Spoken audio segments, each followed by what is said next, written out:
Welcome to bird media. నేను మీ పవన్ కృష్ణమూర్తి. పవన్ కళ్యాణ్ గారి మీద, వారి కుటుంబ సభ్యుల మీద, రామ్ చరణ్, నిహారికల మీద అనుచిత వ్యాఖ్యలు, స్టాండప్ కామెడీ పేరుతో నోటి విరేచనాలు చేసుకున్నటువంటి కమేడియన్ అనుదీప్ కటికల ఉత్తరప్రదేశ్లో ప్రయాగ్రాజ్లో పోలీసులకి పట్టుబడ్డాడు. అరెస్ట్ చేసి కాకినాడకి విచారణ నిమిత్తం తరలిస్తున్నారు. జనసేన నేత చేసినటువంటి ఫిర్యాదుతో కాకినాడకి తరలిస్తున్నటువంటి పోలీసులు. హైదరాబాద్కు చెందిన స్టాండప్ కమెడియన్ అనుదీప్ కటికల్ని ఏపీ పోలీసులు అరెస్ట్ చేశారు. AP deputy CM Pawan Kalyan ఆయన కుటుంబ సభ్యులపై అనుచిత వ్యాఖ్యలు చేశారన్న ఆరోపణలతో ఉత్తరప్రదేశ్లో ఆయన అదుపులోకి తీసుకున్నారు. జనసేన నాయకుడు బడే వెంకటకృష్ణ ఫిర్యాదు మేరకు కాకినాడ పోలీసులు ఈ చర్యలు చేపట్టారు.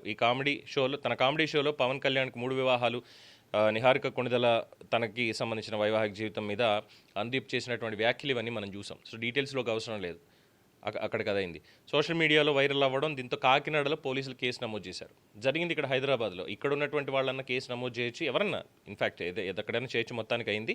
భారతీయ న్యాయ సంహిత BNS సెక్షన్స్లోని ఐటీ చట్టంలో పలు సెక్షన్ల కింద పరువు నష్టం, మహిళల గౌరవానికి భంగం కలిగించడం వంటి అభియోగాలు మోపారు. కుటుంబంతో కలిసి ప్రయాగ్రాజ్లో పర్యటిస్తుండగా పోలీసులు ఆయన అదుపులోకి తీసుకున్నారు. వ్యాఖ్యలు ఎవరిని కించపరచడానికి కాదు, విడాకులపై సమాజంలో ఉన్న ధోరణిని ప్రశ్నించడమే తన ఉద్దేశం అని గతంలో క్షమాపణ చెప్పాడు. ఏంటి విడాకుల మీద సమాజంలో ఉన్న ధోరణ అంటే ఏంటి? ఒక ఇద్దరు పెళ్లి చేసుకున్నారు, కాపురం చేస్తున్నారు, మధ్యలో ఏదో విభేదాలు వచ్చాయి, కుటుంబ సభ్యులు ప్రయత్నించారు, లేదు విడిపోదాం అనుకున్నారు, విడిపోయారు. దాంట్లో ఏముంది? సమాజంలో ఏముంది? దాని మీద సమాజంలో దాని మీద కామెడీ చేయడానికి, అది కూడా ఒక ఫ్యామిలీని తీసుకొని. ఇంకా వేరే ఫ్యామిలీలు ఏం లేవా? ఆమిర్ ఖాన్ కూడా తీసుకున్నాడుగా, చేయొచ్చుగా. ఎంతోమంది, ప్రకాష్ రాజ్ తీసుకున్నాడు, ఆమిర్ ఖాన్ తీసుకున్నాడు, ఎంతోమంది సెలబ్రిటీలు విడాకులు తీసుకున్నారుగా, చేయొచ్చుగా. టార్గెట్ పవన్ కళ్యాణ్ని, మెగా ఫ్యామిలీని టార్గెట్ చేసి మరీ చేసినటువంటి వ్యాఖ్యలు. తెలంగాణలో ఒక తిట్టు అని చెప్పి ఎలా పోల్చుకున్నాడు? వాళ్ళు దానికి క్షమాపణ ఒకటి. అదే ఉంది సమాజంలో ధోరణి. దీని కామెడీ అనాలా? క్షమాపణ చెప్పినప్పటికీ కేసు తీవ్రత దృష్ట్యా పోలీసులు చట్టపరమైన చర్యలు తీసుకున్నారు. అనుదీప్ను విచారణ నిమిత్తం కాకినాడ తరలిస్తున్నారు. విచారణ అనంతరం తదుపరి చర్యలు తీసుకోబోతున్నారు. చర్యలు తీసుకోవడం కాదు, మూతి వాల్గొట్టాలి. సద్విమర్శ తప్పు లేదు.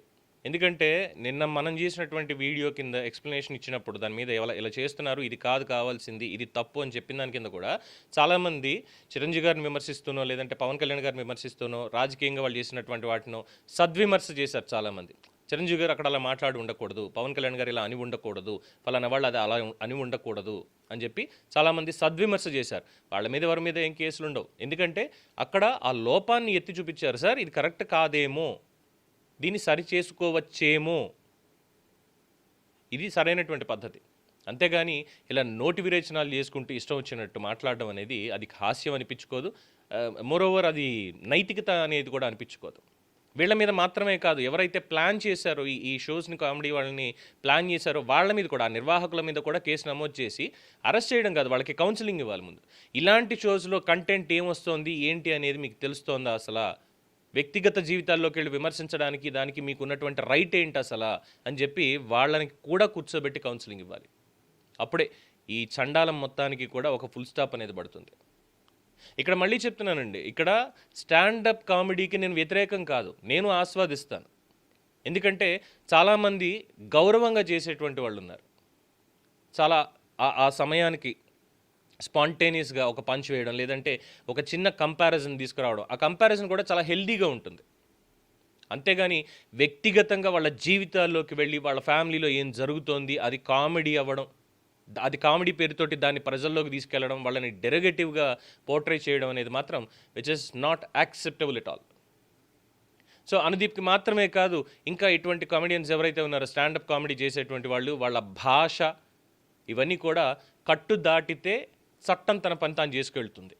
ఆ తర్వాత సమాజంలో మా మీద అన్యాయం అయిపోతుంది, మా మీద ఇలా కేసులు పెట్టారు, దీనికి సెక్షన్లు ఉన్నాయా, కోర్టుకు తిప్పుతున్నారు, ఫ్యామిలీని ఇబ్బంది పెడుతున్నారు, ఇలాంటివన్నీ కూడా కాక్ అండ్ బుల్ స్టోరీస్. ఎవ్వడు వినేవాడు ఉండడు. ఇంకెవరన్నా అభిమానులకి, వాళ్ళని బాగా అభిమానించే వాళ్ళకి, లేదు వాళ్ళే ఆ కుటుంబ సభ్యులే వచ్చి లాగి 2 పీకినా కూడా నోరు మూసుకుని ఉండవలసిందే తప్ప ఏం లేదు. ఇది ప్రతిదానికి వర్తిస్తుంది. విమర్శ మంచిదే, సద్విమర్శ చేయడం ఇంకా మంచిది. వాళ్ళ లోపాన్ని ఎత్తి చూపిస్తూ అయ్యా ఇది లోపం ఉంది దీన్ని సరి చేసుకోండి అని చెప్తే హుందాగా తీసుకుంటారు. అంతేగాని బూతులతోటి ఇష్టం వచ్చినట్టు మాట్లాడతానంటే పడేవాడు ఎవ్వడూ లేడు, అది సామాన్యుడైనా సెలబ్రిటీ అయినా సరే. సో ఇది అనుదీప్కి సంబంధించి ప్రస్తుతం అందుతున్నటువంటి అప్డేట్. మరి చూద్దాం కాకినాడ పోలీసులు విచారణ తర్వాత ఇంకా ఎటువంటి విషయాలు బయట పెడతారు, దీని వెనకాల ఎటువంటి ఎజెండా ఉంది. ఎందుకంటే ఇది ఒక్కటే కాదు, కేవలం చిరంజీవి గారిని వారి కుటుంబ సభ్యుల్ని అన్నాడను, పవన్ కళ్యాణ్ గారిని అన్నాడను మాత్రమే కాదు, ఇంక్లూడింగ్ బాలకృష్ణ గారిని కావచ్చు, లేదంటే చంద్రబాబు నాయుడు గారిని కావచ్చు, లోకేష్ గారిని కావచ్చు, ఇంకా చాలామంది మీద ఇలాగే నోటి విరేచనాలు చేసుకున్నాడు. అన్ఫార్చునేట్లీ ఏంటంటే అవి సోషల్ మీడియాలో ఎక్కువగా వైరల్ అవ్వలేదు, ఇది బాగా వైరల్ అయ్యింది. ఇది అయిన తర్వాత మిగతావన్నీ కూడా బయటకు వస్తున్నాయి, ఒక్కొక్కటిగా ఎటువంటి మాటలు మాట్లాడాడు, ఏం చేశాడు అనేది స్టాండప్ కామెడీ పేరుతోటి. ఇవన్నీ వాళ్ళ ఫ్యామిలీ మెంబర్స్ని కూర్చోబెట్టి ఒకసారి చెవులకి ఇంపుగా వినిపిస్తే తెలుస్తుంది. అప్పుడు వాళ్ళ మీద కూడా కామెడీ చేస్తే ఆ నొప్పి ఏంటనేది తెలిసి వస్తుంది. ఇది ప్రస్తుతం ఉన్నటువంటి సమాచారం. For more updates keep watching the bird media. ఇప్పుడు ఇచ్చేసే